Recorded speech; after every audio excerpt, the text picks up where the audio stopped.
Număr de la 1 la 3, iar la 3 îmi spui ce frecvențe percepi vis-a-vis de cei care sunt definiți drept ghizi spirituali. 1, 2, 3.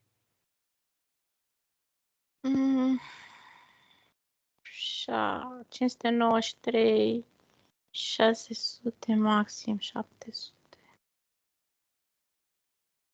Foarte greu să ajunge la un 900 frecvență, dar este fracțiuni de secundă. În scara ierarhică,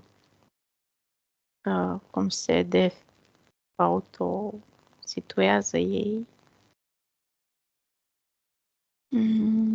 acele ființe care nu mai au o densitate, să aibă o frecvență de 900, spunem,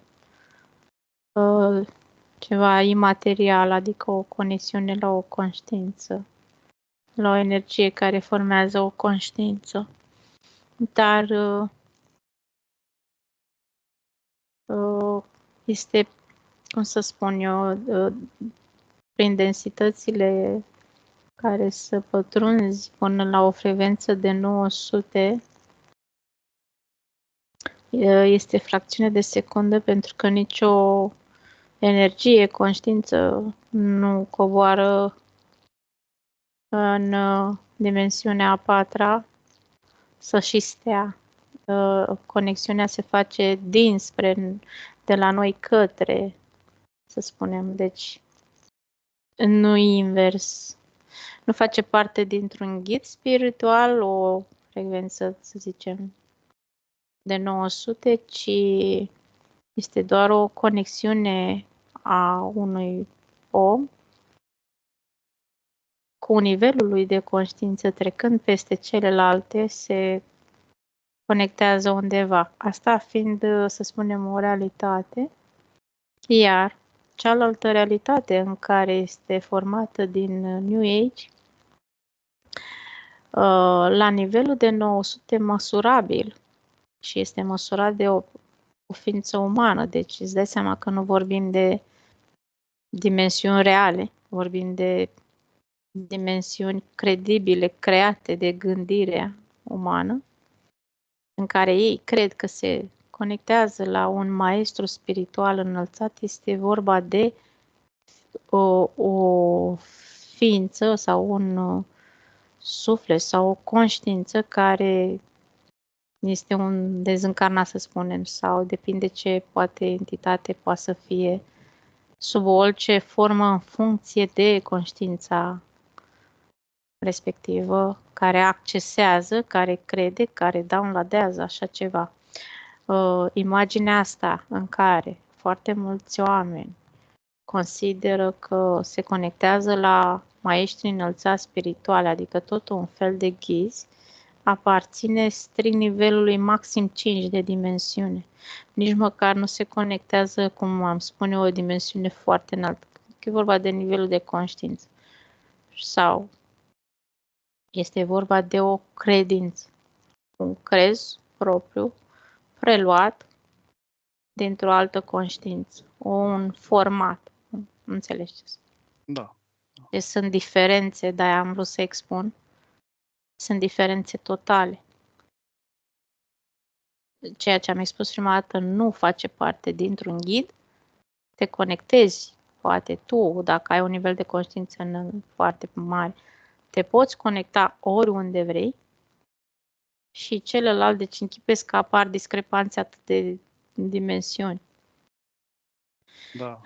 Și ca imagini. Celelalte sunt aici, atât, iar celălalt este infinit, poți să spui. O conștiință se poate conecta, adică un om care are o conștiință se poate conecta oriunde.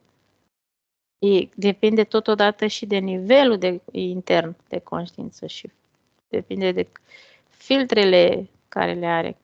Aici intervine partea 2. Datorită filtrelor care le are de pe Terra, că sunt gândirea altora, preluăți, învățături, etc., atunci se conectează până unde crede că a ajuns nivelul de maestru spiritual în universul, așa, se conectează la entități. Sau poate personaje umane care în planul energetic așa, sau o altfel de entitate care ia forma și identitatea conform credinței tale. Cam aici suntem. Bine, mergem la următoarea întrebare. Da. Există ființe care acționează ca ghizi spirituali pentru oameni. Ce percepi? Da, dar nu o fac necondiționat, din iubire pură necondiționată, nu. Există, fiecare are un interes în spate ascuns. Există ființe, da, există. Dar nu vine nicio ființă să ne luăm ceva la schimb. În această conexiune acționează ca un ghid spiritual, mentor. Asta vorbim de entități, da, care iau diverse forme în planul metafizic. Dacă mă raportez la ființă umană, ca și mentor, aici pe Terra, un om care eu l-am întâlnit, să spunem, și îmi dă din învățăturile lui, asta nu înseamnă că... Da, dar este ceva la schimb și aici, plătesc cu monezi, da? Plătesc sub o formă materială. Eu am accesat acea ființă umană de la care mă duc și învăț, preiau niște învățături. Deci este un schimb remunerat. Când considerăm că există ființe din exteriorul planetei Terra care ajută necondiționat din iubire pură, schimbul se face energetic, plata adică. Schimb. Este un schimb. Da. În tot ce înseamnă, sau există un interes în spate. Că este umanoid, că este insectoid, că e mantidă, că e reptilă, că nu contează ce formă de entitate are, că nu contează.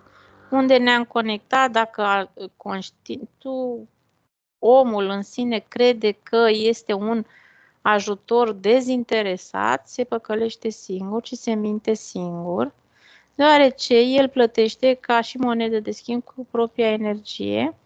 Da, există facilități, da, ești ajutat, să spunem, cu chestii care se modifică în realitatea ta, cu ceea ce ajutor, dar nu știi ce se modifică, să spunem, într-un alt timp și știi, mai târziu. Nu și știi atunci, care este plata, da? Nu știi care este plata. Atunci când o faci conștient că te duci la un om și îi spui, eu, uite, vreau să învăț să fac cursul cu tine, ești conștient, plătești în bani, dar când este din punct de vedere metafizic, conexiuni la ființe extra,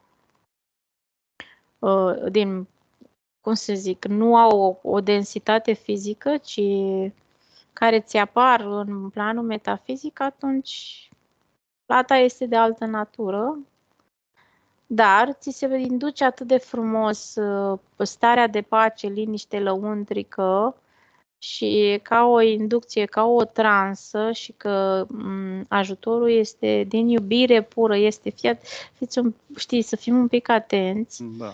Când ne conectăm în metafizic cu fel și fel de ființe, cu această nouă expresie, nouă, nu vorbesc de acum, e de ceva vreme, dar nu este din vechime, iubire pură, necondiționată.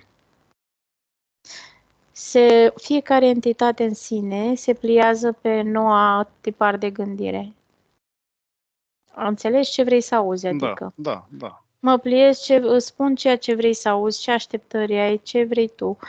Și este foarte ușor să pici în plasă și pe emoția ta.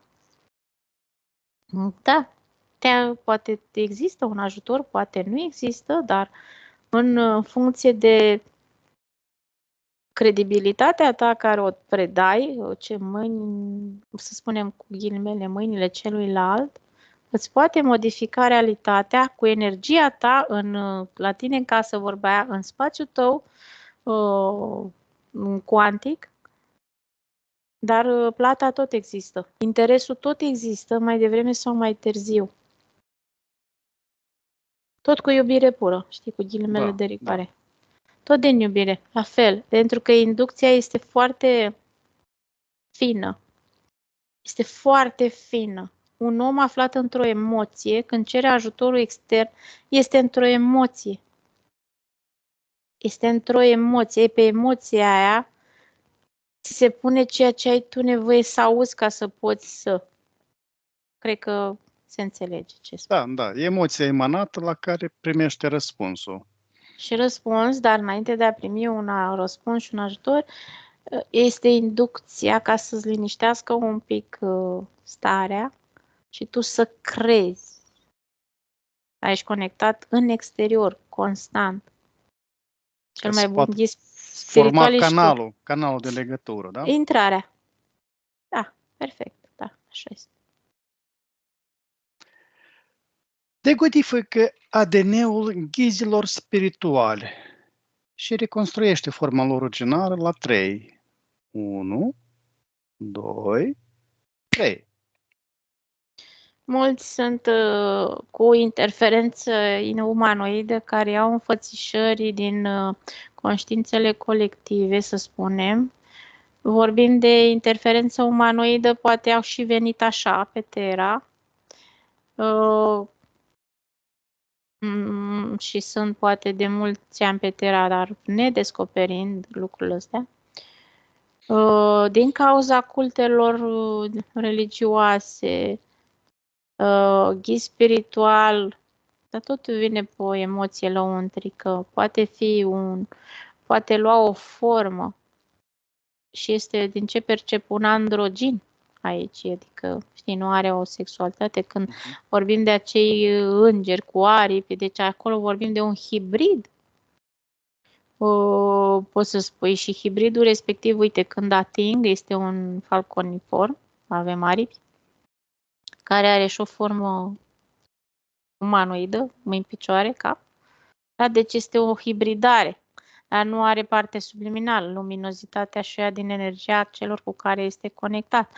Dacă în secunda asta deconectezi celelalte doar pentru moment, el nu mai are nicio lumină. Știi, este doar un exercițiu, nu e treaba mea să mă bag. Deci, un exemplu de ADN, da? Un hibrid. Vorbim.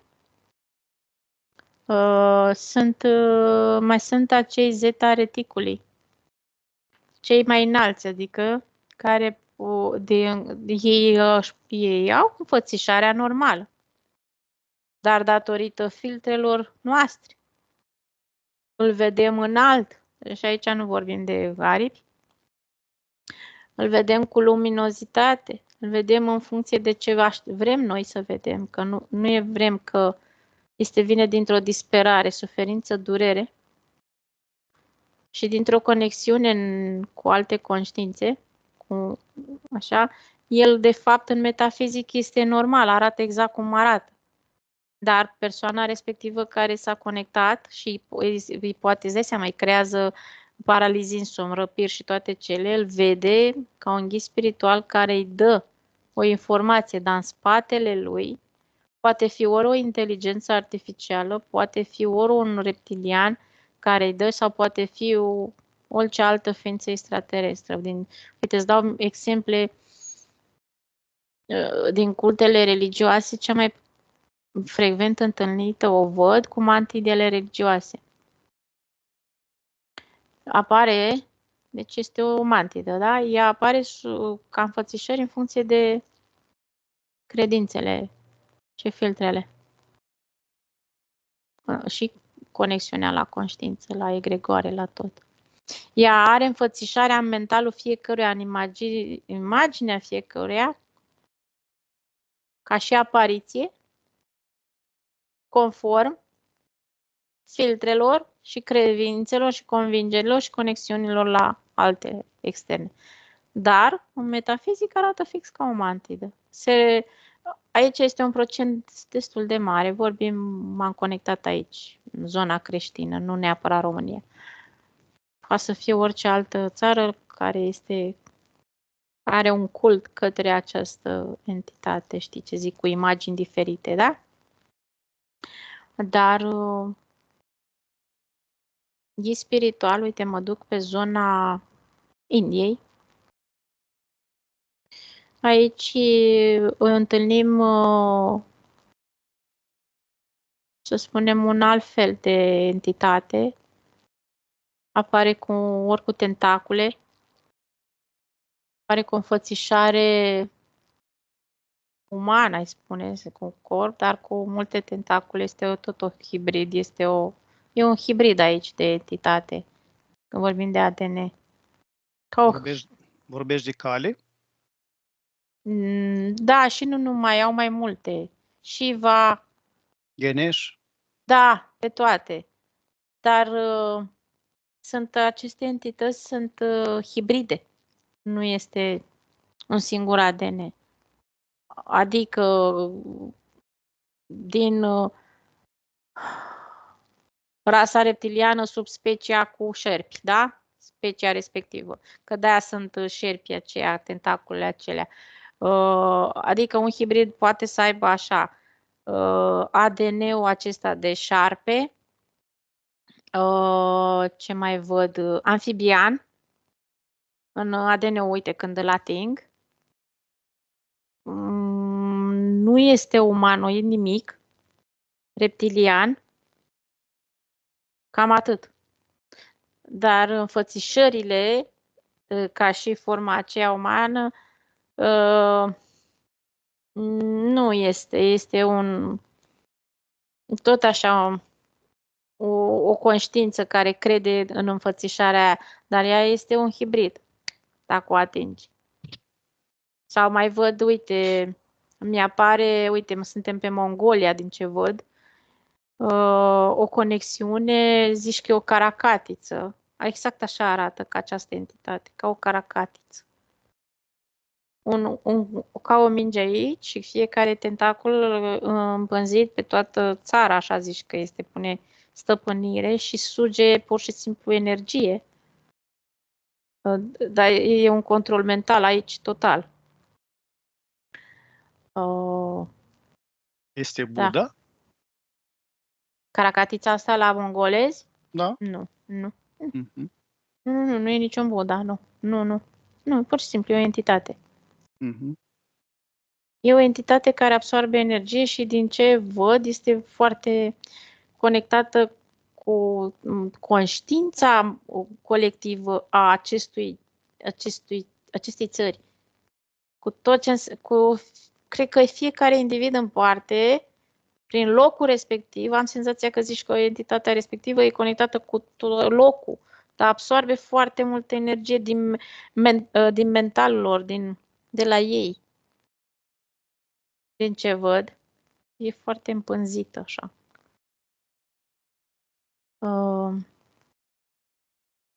Iar să zicem că mă duc pe partea asiatică, unde se propagă energia, să spunem că apropo de Buddha, da. În prezent este o apariție holografică, nu mai există, să zicem, Buddha care a existat ca o ființă umană. În metafizic este doar o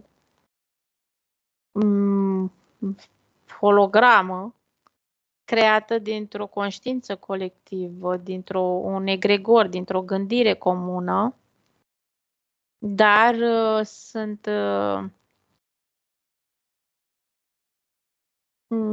mi-apar un fel de...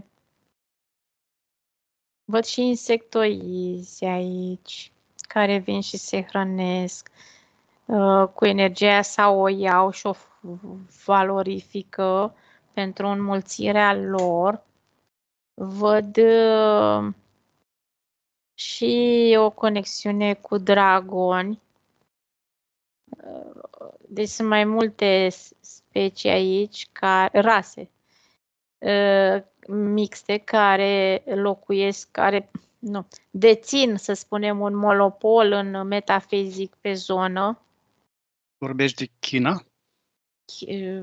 da, cred că eram prin Tibet, toată zona aceea. Mhm.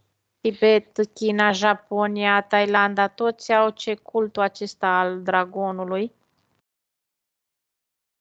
Dragonii ăștia, da, există în metafizic, cred că, dar au și conexiuni cu acești insectoizi.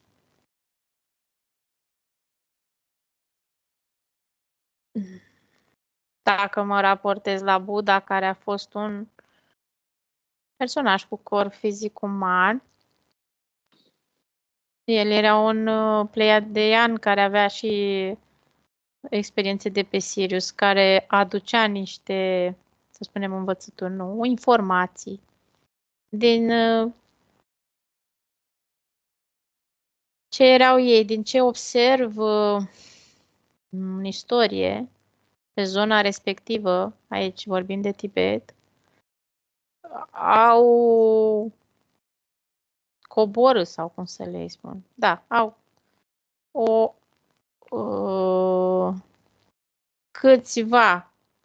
o colectivitate de umanoizi de pe Sirius. Doar că și existența a lor pe Terra nu și-au putut păstra autenticitatea 100%, adică în istorie și în timp sunt hibridați. Dar aici au fost, în regiunea asta, ei când au coborât pentru un mediu, deci ei a atras aici aerul și magnetismul, solul și un pic, fii atent că eu văd imaginile dintr-un trecut. Nu era ta populație cum este acum, erau un pic feriți. Mediu, vreau să spun, de atunci, cum era poziționat Tibetul, nu se vedea de restul, să spunem. Era acoperit, înconjurat, ai spune, de nori. Era protejat, era... Protejat, da. Iar ei pentru asta au căutat să formeze o comunitate. Dar, în timp, pentru că au trebuit să aibă o conexiune și cu restul civilizațiilor, nu s-a mai putut păstra ADN-ul intact. Invazii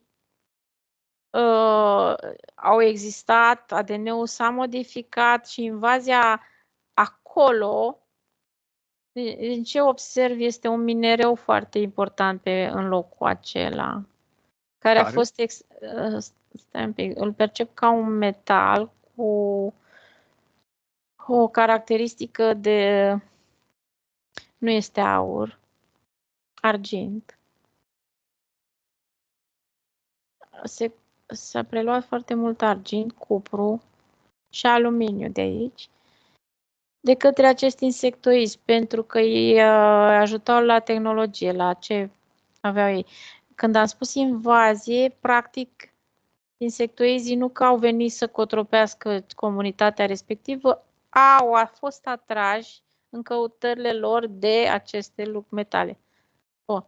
Și atunci s-a început și un fel de invazie, dar invazia oricum era în altă zonă, înțelegi, pe Terra.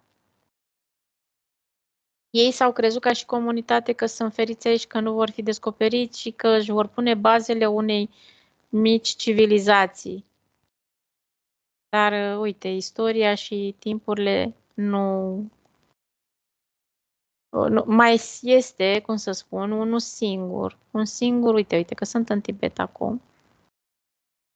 Are, nu, 293 de ani, acest o ființă umană care are un corp. Da. Are o interferență, aș spune,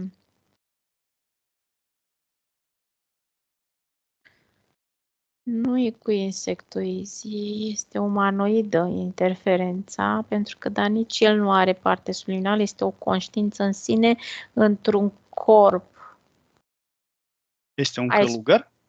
Da. El trăiește doar prin respirație. nu are nicio treabă cu hrana materială, nu este public niciodată, adică să zici că te duci. Nu. Din ce observ, zici că este tija acestui... Dar nici nu știu dacă mai respiră. Îl tot văd într-o stare Nirvana? meditativă, pot spune. Într-o transă. Ai spune că este corpul și mă uit după energia unde se propagă într-o altă conexiune. Canalul cu Sirius, da, există deschis datorită acestui personaj. Aceste lucruri se foloseau și existau și în alte civilizații, și în civilizația Maya se mai practică în Peru, în șamanism. Există câte un personaj care menține canalul deschis cu diferite rase de pe unde au venit, ca să nu-și piardă un fel de origine, să nu piardă conexiunea cu ai lor, știi ce zic? Ei consideră că canalul telepatic este mai pur decât și mai corect, mai pur decât o conexiune printr-un sistem tehnologic. Asta este originea lor, știi, Da, conexiunea. Da. Acest personaj, ai spune că inima nici nu bate, deci că este într-o stare de transă constant. Da, există. Ce interesant. Și care e rolul lui Dalai Lama atunci? Dalai Lama nu mai e ce a fost Dalai Lama. Este doar un prelucrător de minți. Ca și Papa, ca și alții. Nu mai există ce a fost Dalai Lama. Nu. Ceea ce este de vreo mulți ani încoace. Bine, să mergem la următoarea întrebare. Da. Care este scopul unui ghid spiritual și cum funcționează? Prima expresie mi-a venit preluare de energie. Cum funcționează el? În funcție de cât dai tu voie să intre, îți aduce informații preluate din exterior, adică din univers, metafizic, și ți le furnizează, îți creează, cum să zic... Ți le vinde, nu? Da, frumos, împachetate. Foarte frumos, dar îți distorsionează foarte tare realitatea pentru că îți creează dependență. Foarte tare îți distorsionează realitatea. Că nu-ți vinde informații 100% reale. Îți vinde și informații. Dacă tu ești de la un nivel 0, să spunem, îți dau o cifră, într-adevăr, ca să te ridici de la un minus la un plus ca și frecvență, da, atunci pentru tine este ca un ajutor, da? Ca un ghid care a fost acolo, pentru că nu se poate denumi un ghid spiritual o entitate cu o frecvență pe minus. Are o altă frecvență față de ceilalți. Mai sus un pic. Dar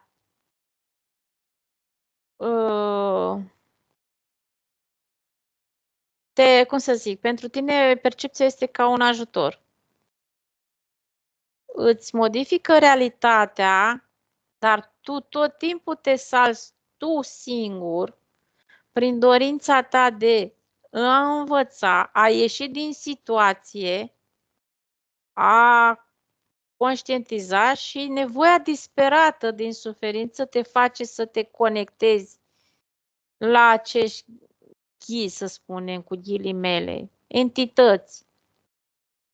Pentru că o are o altă valoare frecvențială un pic mai sus decât nivelul unde erai tu, că erai conectat poate pe minus. Știi? Erai conectat, să spunem, cu o entitate cu valoare pe minus.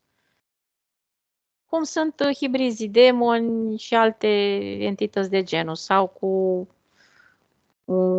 alte entități gen șerpi și toate minunile din subspeciile respective. Și atunci, dar tot pe, cum să spun, îți ia de la tine și îți vinde tot ție informația. Dar și distorsionează realitatea prin crearea de dependență, că revenim la starea de iubire. Starea aia care o credem noi că este iubirea aia pură.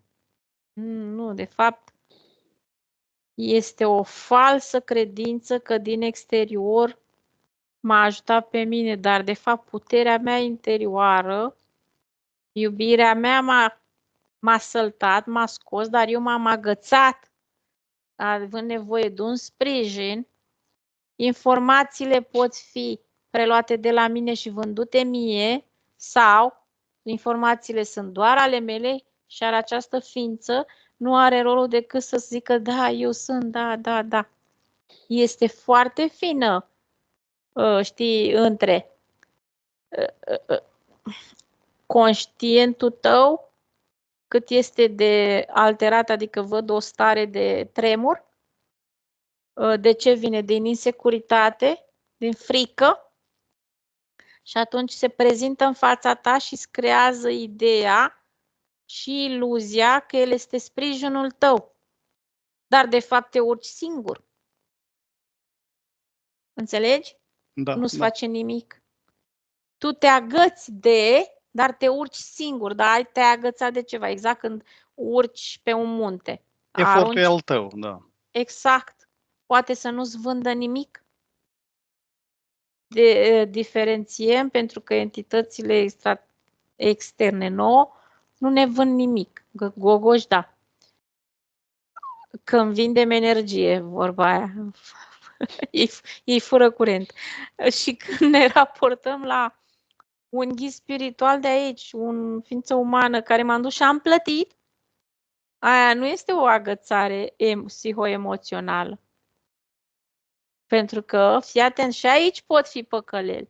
Pentru că și un uman de aici poate fi interferat. Și se știe că unii fac genul ăsta, dar e datorită interferențelor și la ei nu e nimeni vinovat. Adună mai mulți adepți și el se saltă vibrațional prin energia tuturor adepților, creează grupuri de oameni și începe să arate foarte luminos. Dar de unde a luat energia? Da, o face și conștient și inconștient totodată. Depinde de interferență. Și la ora actuală sunt oameni care o fac conștient. Încă au învățat mecanism. Nu mă refer de la România. Vorbim în lume. Da. Fac și în România destui, dar fac și în altă parte și mai mult. Care este planul lor de existență și manifestare? Energia. Hrana este energia lor. Caută hrană. Hrană, adică a exista. Energia pentru ei înseamnă existență. Neavând această sursă, nu există în planul acesta. Au un plan de existență, ca fiecare dintre noi, de a supraviețui. Într-un fel sau altul. Este un fel de cum și noi mâncăm, și ăla mănâncă, și ăla mănâncă, și ăla mănâncă. De ce? De a supraviețui. Cam asta este. Că în dimensiunile astea 3D, 4D e mai ușor de găsi hrană, da. Se găsește și în 5D la alte, și pe în alte planete mai sunt. Știi, este un ciclu de autosupraviețuire. Înțelegi? Fiecare caută să supraviețuiască sau să se multiplice sau să ceva de genul. Fiecare ființă. Că este entitate, că este uman, că e orice caută același lucru. Ce nu pot face ghizii spirituali?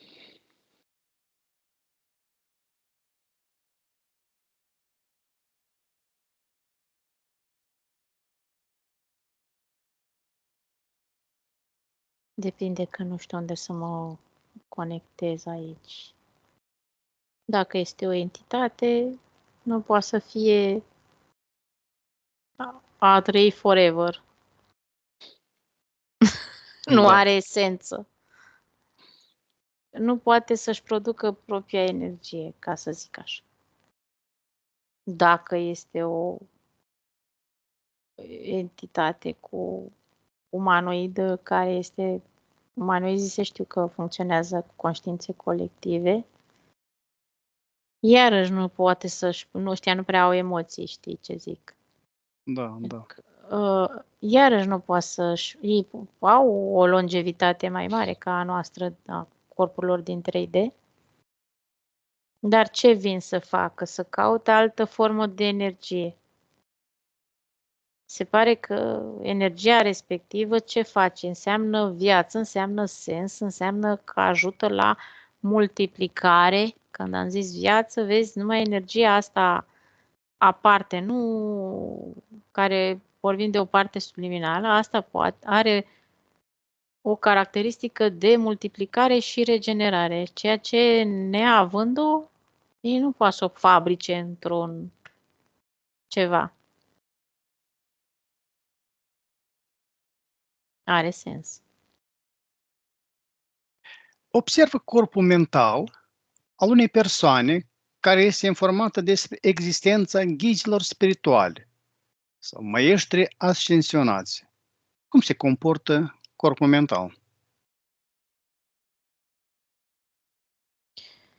Cu un fel de rezistență la orice este mai dincolo de informația care o deține, un fel de încăpățânare, rezistență, ego, pentru că fii atent, ei se consideră că au depășit ego, dar este o altă fațetă a ego-ului.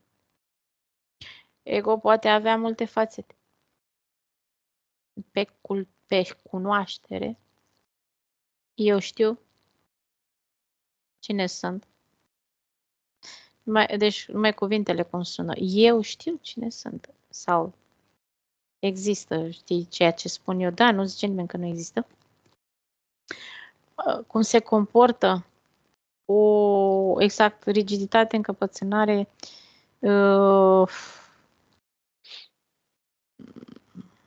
nu vine cuvântul tărie. Tărie, o rezistență, asta îmi vine. O rezistență de neacceptare a ceea ce este dincolo de, considerând că îi dețin în sfârșit adevărul absolut. Este un fals care și l-au indus. E vorba aia, l-au vândut alții și l-au preluat ad literam. Nu-și ascultă, fii atent, conduce foarte mult mentalul. Nu-și ascultă sufletul în totalitate, decât parțial. Pentru că ești conectat la extern. La ghizi, maestri, învățături. Nu e nimic rău, e un proces la fiecare. Fac această paranteză să nu fim înțeles greșit. Este o evoluție a fiecărui individ în parte. Își ascultă sufletul parțial, conduce mentalul în detrimentul sufletului, în procent mai mare. Au și momente când își ascultă sufletul foarte bine, dar în general mentalul este bine structurat și din ce observ eu e ca o identitate. E o nouă identitate. Și aici știi cum e cu identitate. Da. Conform unor credințe, fiecare persoană are un ghid spiritual personal. Ce percepi? Conform unei credințe, dar nu e așa. Da. Sunt unii care sunt în aceeași credință și nu au crezut niciodată în ghid. Adică nu au crezut decât nu au crezut la nivelul de profunzime, ci au luat-o ad literam, ca așa a spus mama, bunica, familia, că ai îngerul păzitor, că ai ghidul spiritual, că ai pe ăla. Știi, prelua o informație, așa o fi, fără să cercetez, să caut în amănunt, asta vorbim și ajung la un moment dat să crezi că există, știi? Dar poate nu ai pe nimeni, nu. N-ai niciun înger lângă tine. Sunt și persoane care nu au chestia asta, doar conform multor credințe, nu vorbim de creștinism, conform foarte multor credințe, suntem învățați, majoritatea locuitorilor de pe planetă, să ne conectăm la alții. Da, mă tot uit, știi, acum de deasupra, la grupări, știi, de culturi, deci, știi, de culte, de tot ce vrei, nu contează ce sferă religioasă sau nu are religie, tot, și ăla care nu are o religie se conectează în exterior. Că nu dăm vina pe și ăla chiar. Du-te în orice altă, inclusiv și triburile, n-au nicio religie, se conectează la alți Orice ghizi. care șaman, nu? Se conectează undeva, la cineva. Undeva. Deci, conform planetei, așa avem mindset-ul format. Mindset-ul vorbim de corpul mental. Că așa s-a creat. De ce? Pentru că de la aducerea pe planeta Terra a primei ființe umane creată de către altcineva, în ADN-ul, în genomul, în ADN-ul ăsta fizic, care s-a perpetuat, modelat, există informația că noi suntem și aparținem cuiva. Știi ce spun? Avem stăpâni, da. Poate nu sunt stăpâni acum, conform gândirii moderne. Dar, la nivel macro, este imposibil să nu existe cineva acolo. Că acum, în prezent, New Age-ul, că e sursa, că e o ființă externă invizibilă, că este sinele, dar este altcineva, dar nu sunt eu.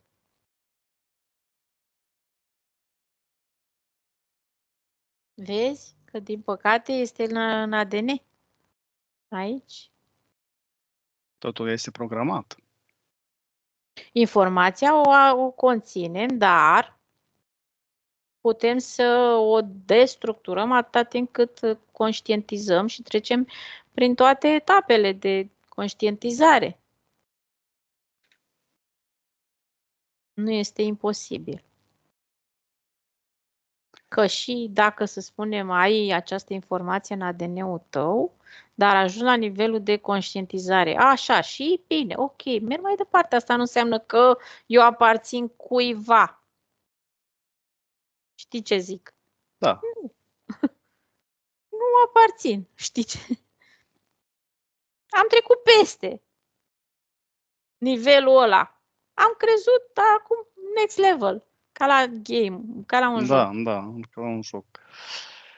Observă partea subliminală atunci când intră în contact cu un ghid spiritual. Se deschide. Se deschide foarte puternic. Dă voie să intre.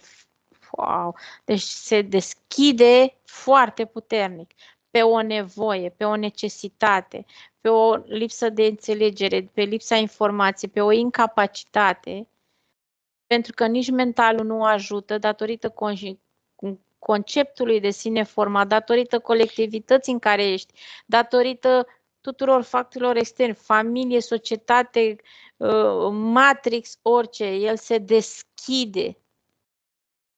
Din păcate, o parte subliminală se deschide.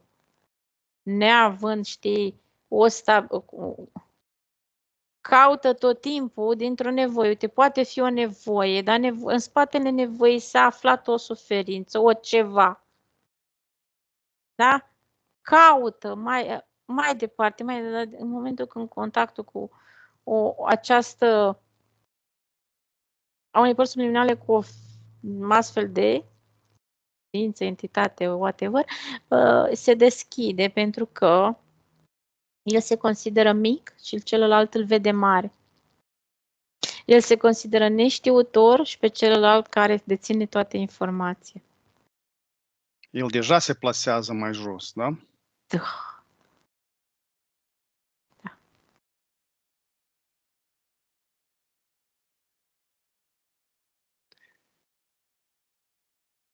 Să știi că sunt oameni care au fost pe aici, pe Terra, în corpuri umane, că au lăsat niște scrieri. Așa, în funcție de nivelul lor de conștiință, în funcție și cu toată interferența, care au lăsat constant scrieri că niciodată niciun personaj extern să nu-l situezi mai sus de tine. Sunt scrieri, sunt cărți, sunt autori care au trăit aici, care au fost esențe, vorba aceea, și chiar dacă au avut interferența lor, contează foarte mult nivelul de conștiință, că poți avea un nivel de conștiință care deții tu informația ta, chiar dacă ai o interferență, ăla se hrănește cu energia ta, cât de mult să îți distorsioneze realitatea care tu o trăiești, dar informația a venit din el, sursa. El era sursa informațiilor. Interferența personală care a avut-o cel care a scris o carte, care a lăsat astfel de scrieri, nu mă refer la alții, îți dai seama că ăla poate a jucat un alt rol, da, în viața lui de zi cu zi cotidiană. Dar ceea ce a lăsat în scriere venea din interiorul lui. Poate și el trecuse în astfel de procese și ajunsese la un nivel de conștientizare și a lăsat scris niciodată, indiferent pe cine întâlnești, plătești, maestru, nemaestru, să-l situezi mai sus de tine. Nu, ai cedat putere în momentul ăla. Și se știe asta.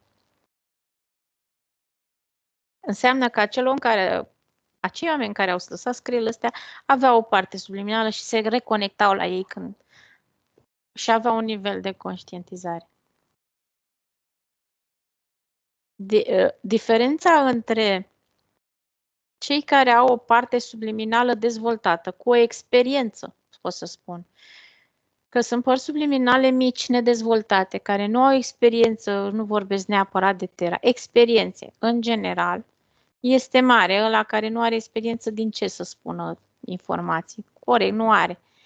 Dar cel care are o parte subliminală și are o experiență vastă, atât pe Terra cât și în alte sisteme planetare sau în univers, ăla are și o conștiință mai mare și automat se poate reconecta la el în ciuda tuturor interferențelor. Și aici dau un exemplu.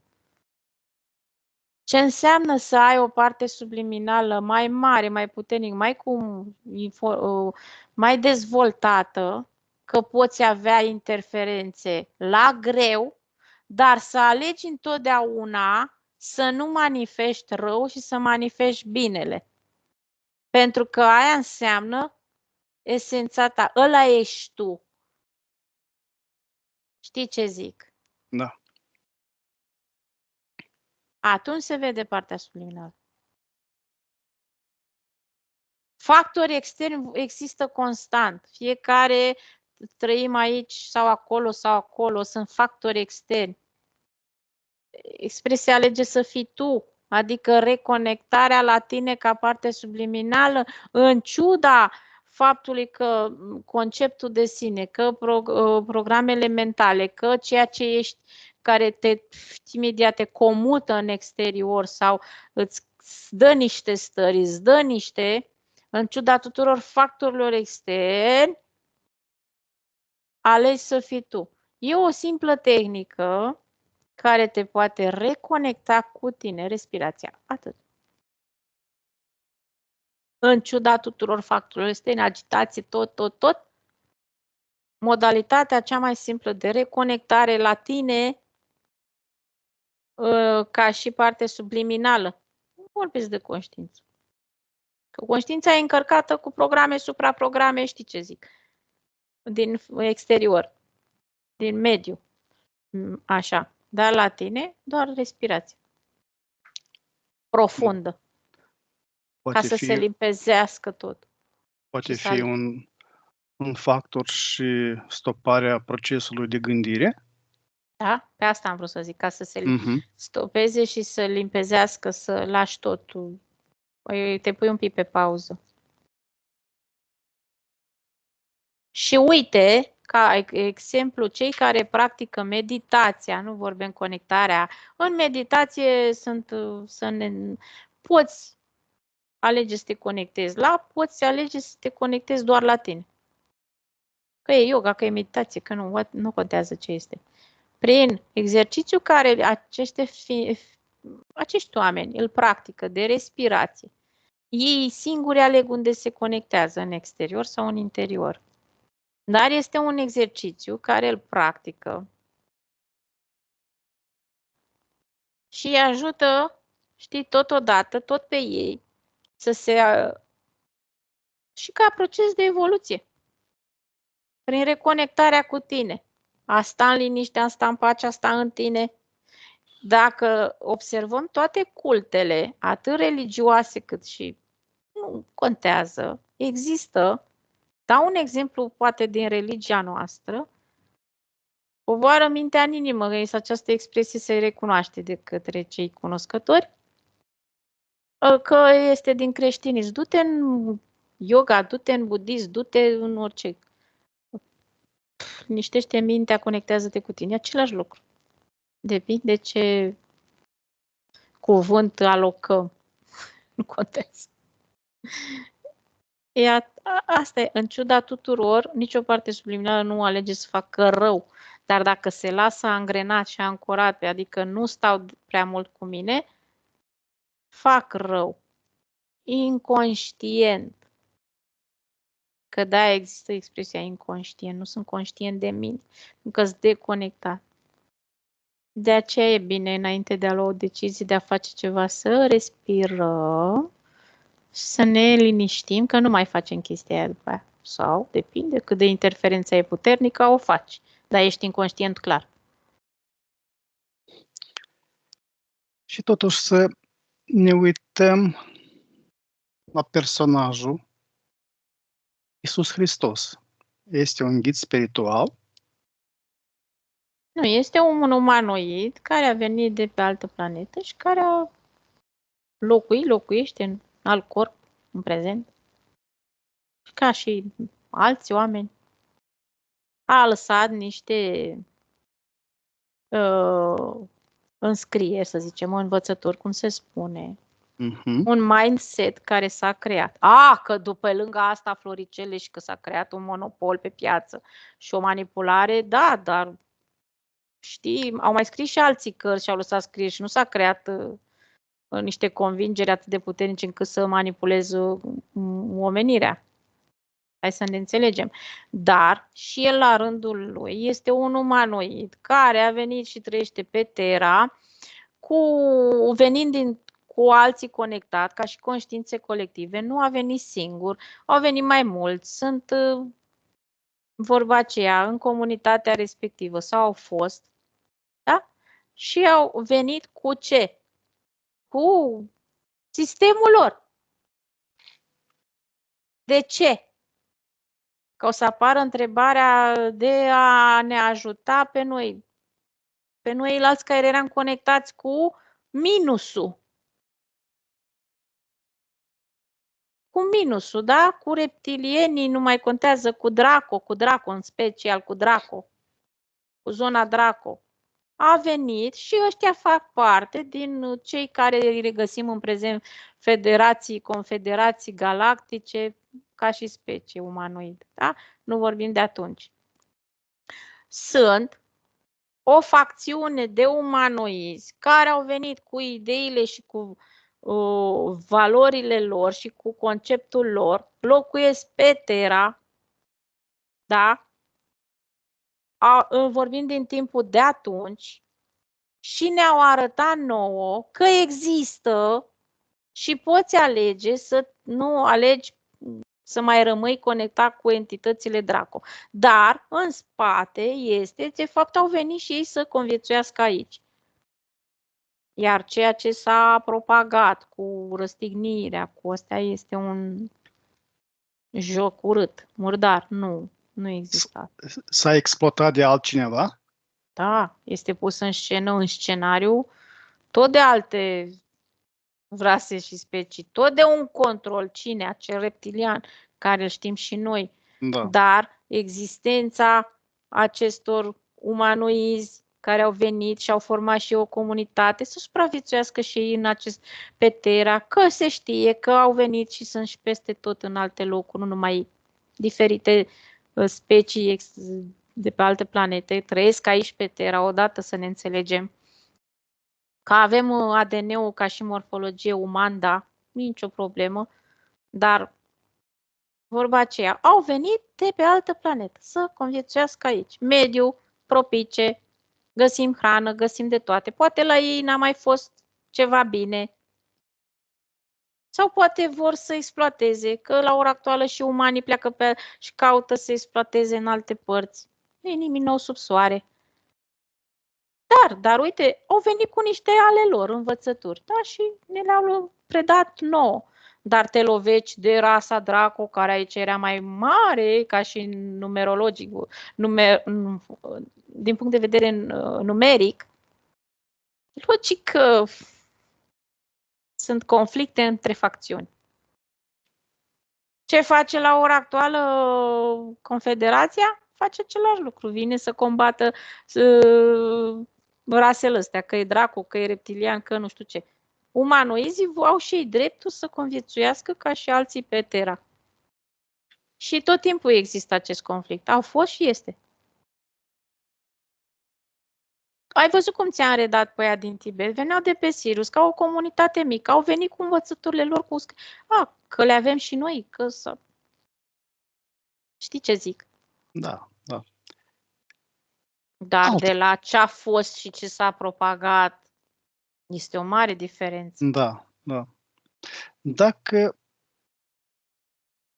ne uităm la Krishna, și el un personaj, ce poți să ne spui ca ghid spiritual de el? Este ridicat la rangul de ghid spiritual. Nu este o autointitulare. Este ridicat la rangul acesta datorită modului de gândire. Când ești diferit și un pic mai sus ca ceilalți, știi, ceilalți se uită exact cum era și în faza cu Isus sau orice altul care a venit ca și eu gândesc diferit, ceilalți se uită la tine poate cu hate sau te propulsează. Ce fac? Poate altul se acorează la tine ca tu ești salvatorul. Pentru că este un nivel de conștiință mai înalt ca de unde ești tu. Nu înseamnă că tu nu poți să ajungi. Și ceea ce facem noi, predăm niște informații către cei care sunt încă ancorați și în altă parte. Știi ce zic? Putem fi o ancoră, putem fi orice. Și Krishna este un personaj cu un sistem al lui propriu de gândire, care a venit cu un alt concept, să spun, diferit, care este diferit decât majoritarul. Este, cum să zic, diferit de ceea ce era vorba de lipsa de informații. Pentru că dimensiunea 3D, filtrele acestei dimensiuni și corpul lasă foarte, este, cum să zic, era greu să ai un acces la informație datorită densității. Pe vremurile de atunci erau mai puțini, să spun. Tot timpul se căutau, știi, alte conexiuni cu entități. Când îți vine un om oarecare și vine cu un alt set de gândire, el se ridică ca diferit. Pentru că lasă o amprentă în conștiința colectivă. Da, el este un uman, că a avut corp uman, a trăit suficient, că este propulsat la gradul de,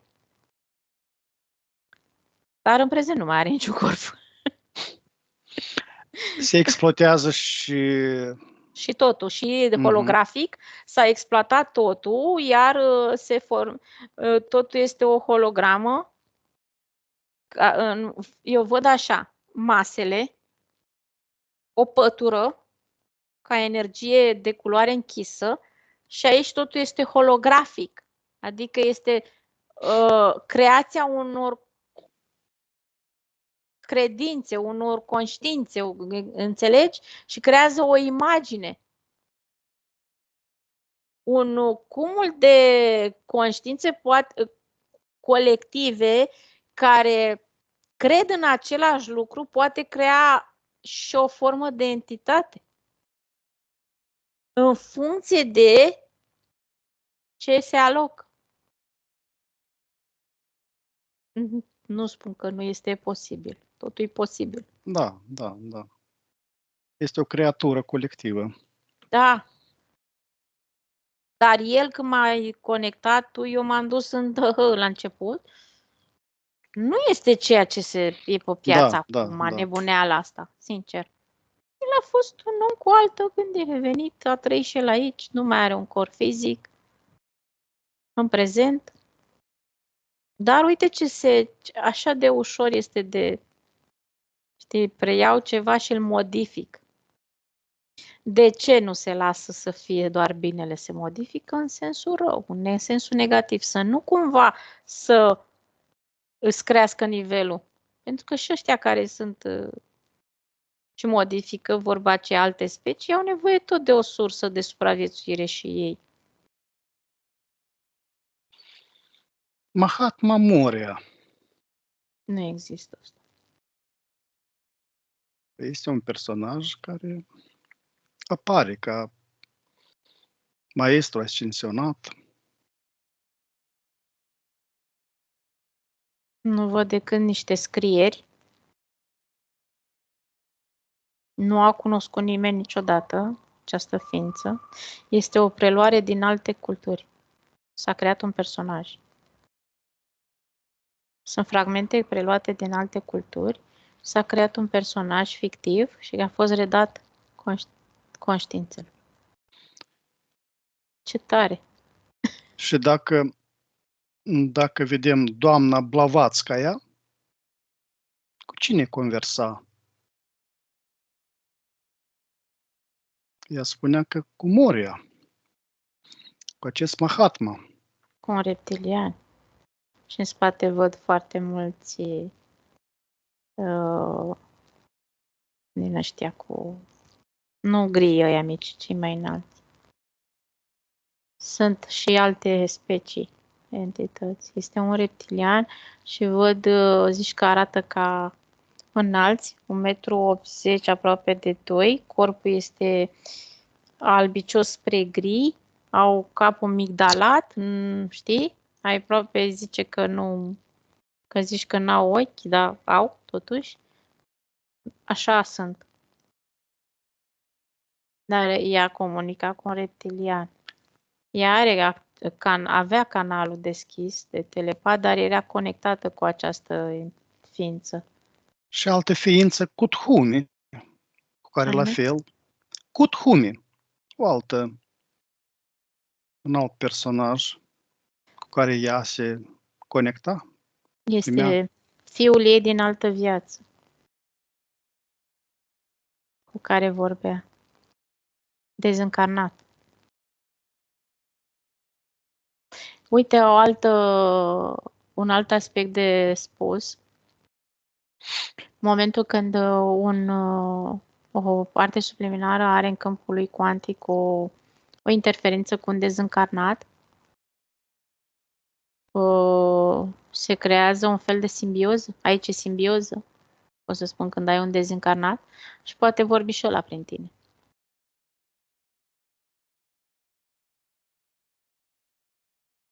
Îți poate, nu că îți induce din gândurile, din trăirile lui. Ca să știi ce zic. E un pic nasol. Nu este ceva că poți controla.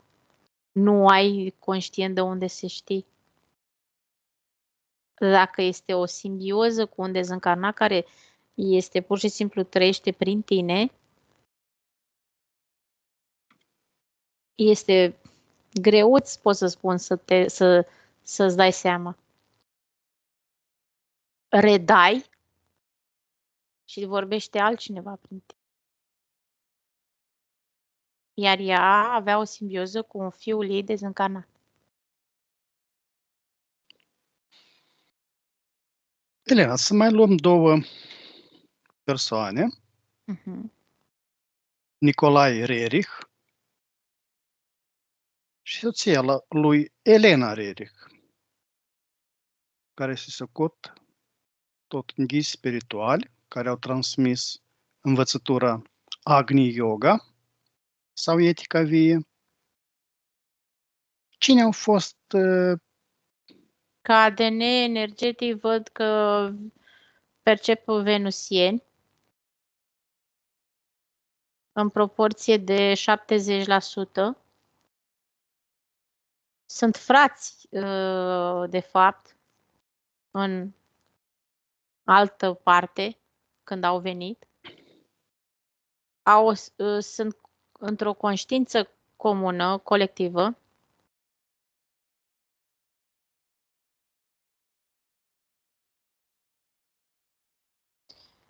Au o hibridare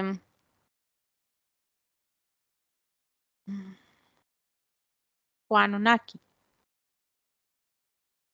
În ADN-ul lor, că le-am citit Anunnaki, le-am citit ADN-ul, scuze-mă, văd, deci 70% venusien, restul 30% se percepe Anunnaki. Din experiențele lor înainte de venire pe Terra. Dar sunt o conștiință, nu au părți subliminale. Sunt conștiințe. Au experimentat și aici.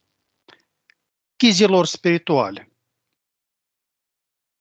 Cine au fost nu erau ghizilor spiritual cum am crede noi că sunt, ci cei care i-au trimis sau i-au menținut aici, care sunt tot Anunnaki. Păi, a fost la fel Moria și Cuthumi. În spatele lor e altcineva. Eu când m-am conectat este la ADN-ul lor. Ei sunt conectați la o conștiință. Scrierile lor din informații sunt conectați la o conștiință colectivă. Asta-i văd.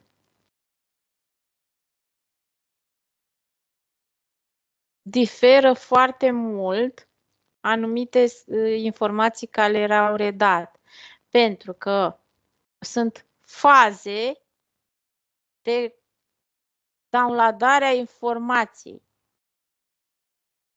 Conceptul de yoga vine din altă parte. Depinde, fii atent, au abilitatea asta de conectare. Îmi vine cuvântul sferică la informație, dar esența lor este asta. De fapt, conceptul de yoga vine din altă parte, reiese ca informație de unde sunt ei, de pe Venus, ca și practică de reconectare cu tine, cu Știi, ca meditație, știi ce zic? Dar vine din esența lor de venusieni. Și apoi, anumite lucruri percep de la Anunnaki care le-au lăsat ca scrieri. Restul, unde s-au cu Mora și cu nu știu ce, vin din Moria. Vine din experiențele lor trăite pe Terra. Și experiența, nu vorbesc de viața respectivă, din suma tuturor experiențelor, ca informații. Dar baza lor, ai văzut care este. Conceptul de yoga vine ca informație din ADN-ul lor de venusieni. Mai au scrieri în momentul când, știi, poți fi într-o altă stare și se conectează la ADN-ul de Anunnaki. Diferă, că așa suntem fiecare.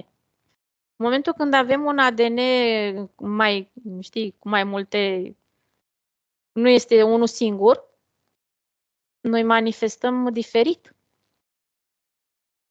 Și redăm informații în funcție de unde suntem, în de stare. Nu mai vorbim de alți factori. Dar și suma tuturor experiențelor se află, vorba aceea, tot în ADN-ul lor uman. Nu vorbesc doar de ei, și de noi suntem la fel. A celor de pe Terra, cu conexiuni și anumite scrieri, să știi că în prezentul de acum sunt unele care sunt false, nu sunt reale. Adică false pentru prezentul de acum, reale pentru prezentul lor. False pentru mine, pentru că sunt conexiuni din conștiințe colective și nu au nicio, cum să zic, este o redare a unei informații dintr-o conștiință și este un fals pentru mine, pentru că nu are o autenticitate. Dar este un adevăr pentru ei, pentru că ei sunt conectați acolo, nu eu, nici tu. De aceea, orice informație, scriere trebuie să treacă prin filtru, adică suflet fiecăruia. Nu o înghițim ca gălușca. Ce dacă sunt scrieri? Nu știm. Tu astăzi ai o stare, scrii ceva, peste o săptămână ai altă stare, scrii altceva. În funcție de ce downloadezi, scrii. Și toți fac aceste paranteze pentru că atunci când în ADN-ul energetic regăsim că am avut experiențe pe acolo, se regăsesc, sau hibridarea asta respectivă, vor reieși ca și manifestare, ca și, am spune, ceea ce suntem noi, dar reiese din ADN-ul nostru. Când întâlnești un personaj cu un ADN autentic 100, ăla e linear. Sau poate fi nelinear în funcție de conceptul de sine de aici, de pe Terra, și emoții și alte interferențe. Dar, știi, în ADN ne influențează foarte mult. Nu ne dăm seama. Dar să știi că ei au o abilitate foarte mare. Sunt foarte buni captatori de informație ca un fel de transmițători. Înțelegi ce zic? Da. Dar care a fost scopul acestei noi învățături care a fost adusă? Agni Yoga, etica sau etica vie? Fiecare care vine cu învățătura lui din altă parte, adică setul de informații care îl deține de pe experiența, să spunem, de pe Venus, trăind aici, văzând exteriorul, vrei să ajuți, vrei să redai din ceea ce știi, vrei să, știi, să aduci un plus de evoluție, să contribui cu ceva la fiecare dintre noi, facem asta. Dar aici ce văd eu, conexiunea cu cu Anunnaki, vorbind de bazele acestui concept yoga, la ce a fost și ce se ajunge, că acum știm unde te poți conecta, te poți interfera, te poți în funcție de... E și asta cum să zic eu, trebuie să ai mare grijă. Nu o luăm 100 pe garant. Pentru că vezi ce e așa. Control, monopol. Anunnaki au această caracteristică de a stăpâni. Înțeles? Da. E o caracteristică a lor. Fiecare văd că vrea să stăpânească ceva. Din toate speciile. Elena, Da? tărâmul sfânt, Shambhala. Ce Era să te întreb care e ăla. Shambhala? Ce Shambhala. este? Dacă mă conectez la scrieri, apare undeva în subteran, o altă civilizație care a fost orașe subterane, o altă civilizație. Dacă mă conectez la scrieri. Da, este o altă civilizație. Este și în prezent?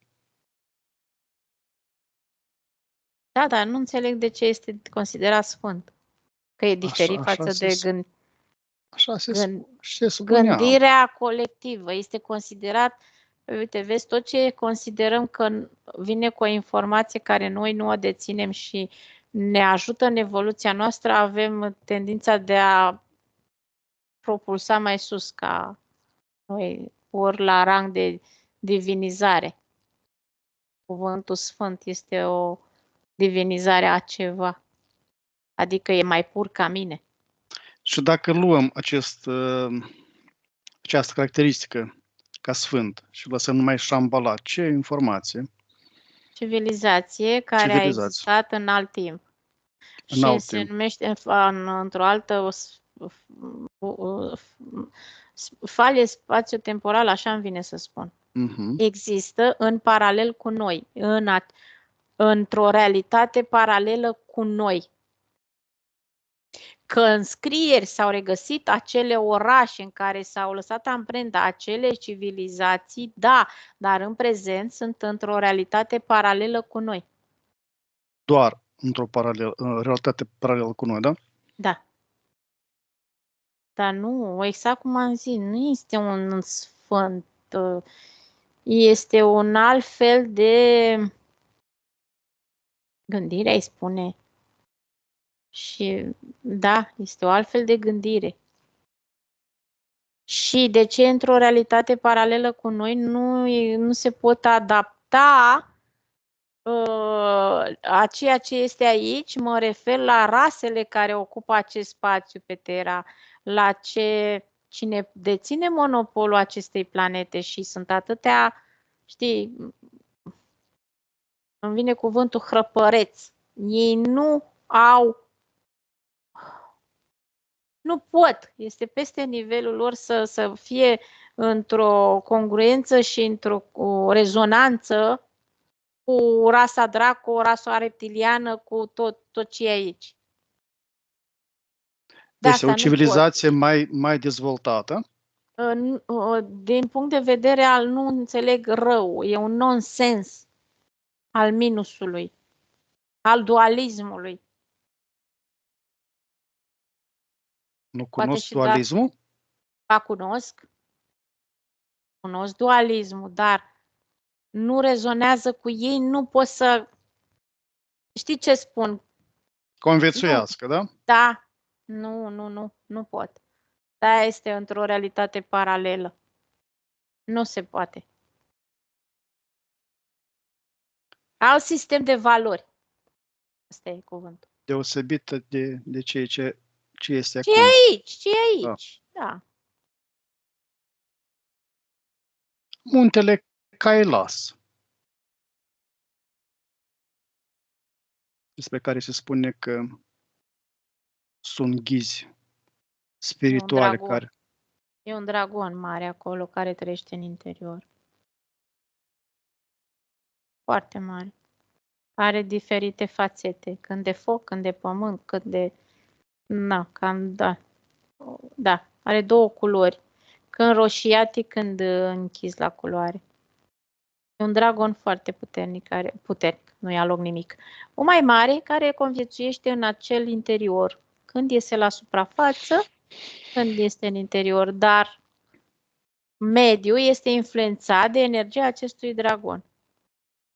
Înțelegi? Mediu. Această formă piramidală a muntelui Așa. a fost inițială sau a fost modificată? Tehnologic nu. Nu. Este modificarea mișcărilor al planetei. Nu. Nu. De desubt eu văd foarte mult în adânc. Este magmă. Arde. Acest dragon acolo trăiește, se hrănește, el cu asta respiră, cu asta așa. Pe aia iese la suprafață ca o răcire. Dar energia locului este influențată de el. Din păcate observ și că se zice și atmosferică. Da, și atmosferică, influențează și atmosfera de acolo, din locația respectivă. Să știi că, din păcate, s-a format un fel de divinație, cât de cât, datorită acestui dragon, către loc. Controlează, într-o oarecare măsură, controlează că energia influențează, amprentează, controlează. Dacă te amprentează, tu ce respiri? Energia aia. Influențează, amprentează. Mi-a mai rămas să-ți dau o întrebare legată de arhangheli.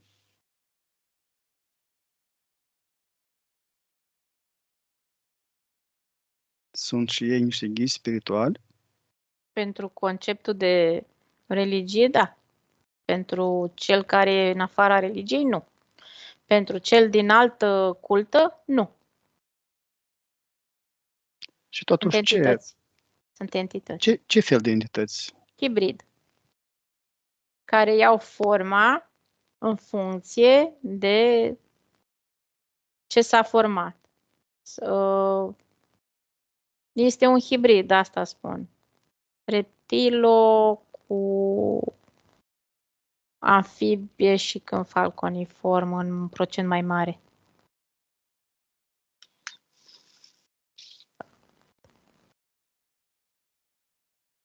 Și mutaform.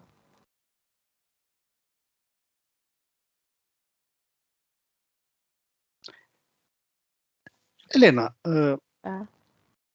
am conexiune la careva ghizi spirituali? Eu? Hai să mă conectez la tine.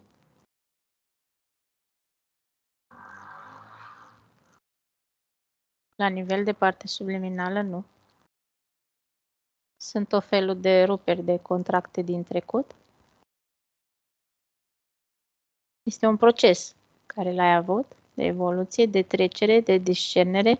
Este ca și cum ți-ai scos din rădăcini acest concept, aceste conexiuni.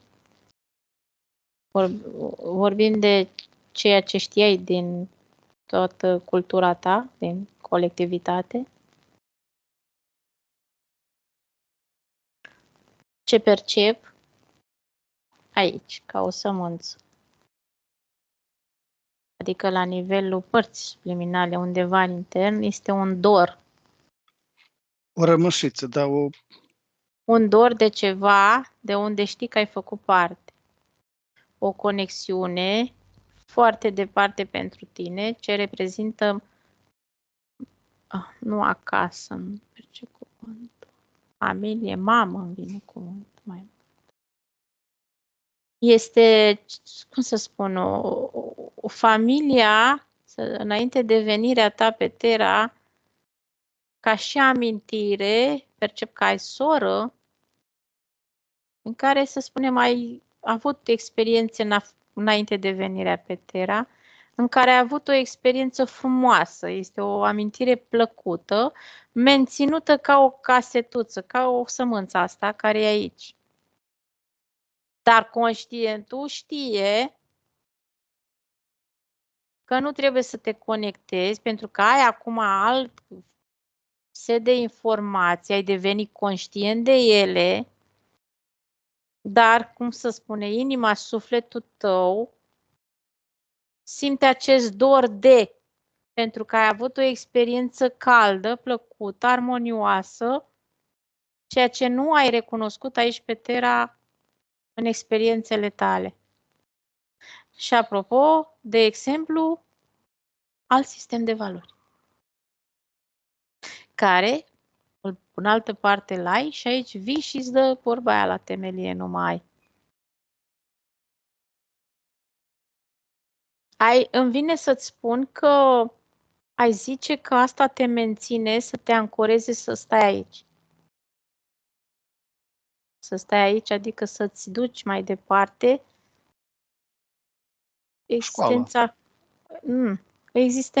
experiența din această dimensiune.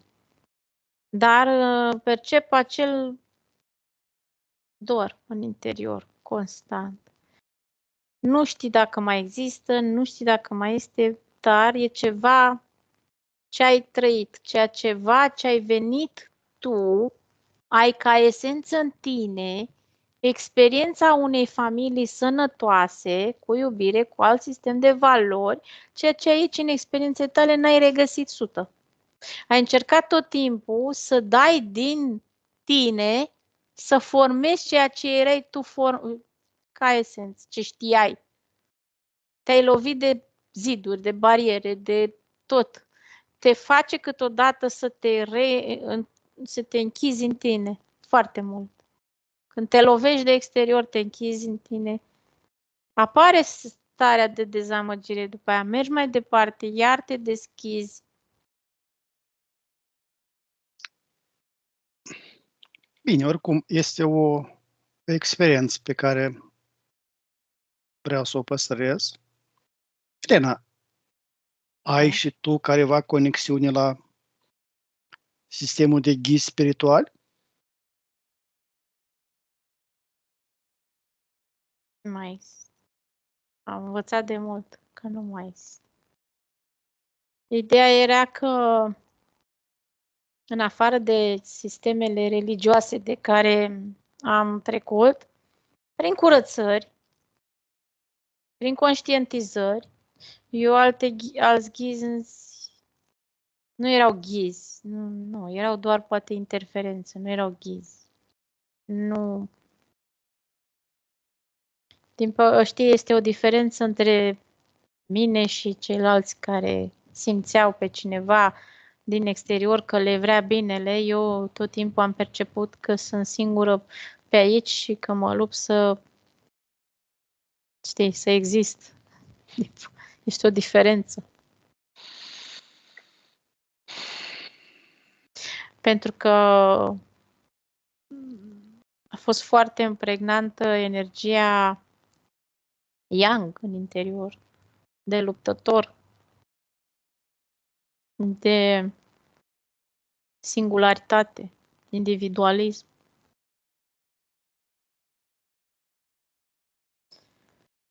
Ești un luptător? Ca esență, da. Dar eu? Ai o altă fațetă, să spunem, a schimbărilor, că și lupta este o schimbare. O faci diplomatic.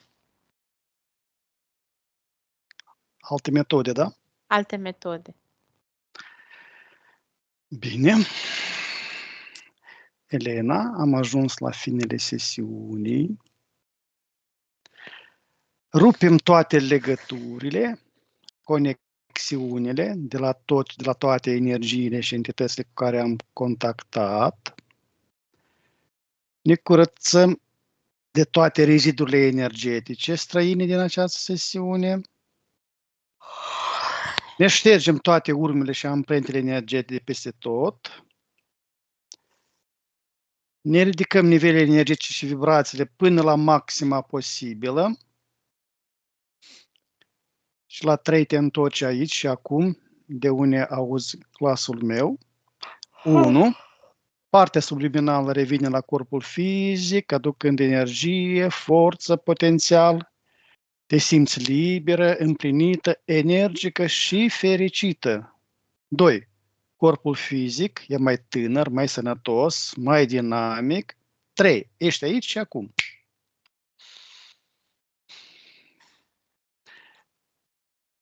O sesiune foarte interesantă. Da. Îți mulțumesc mult. Plăcere. Mi-am dorit așa sesiune foarte de mult. Căutam răspunsuri la multe întrebări pe care ți le-am pus. Ghii spirituali. Da, a fost Poate este bună și pentru alții. Pentru mulți alții, da. Sper că o să fie ca un răspuns la întrebările care foarte mulți și-au pus.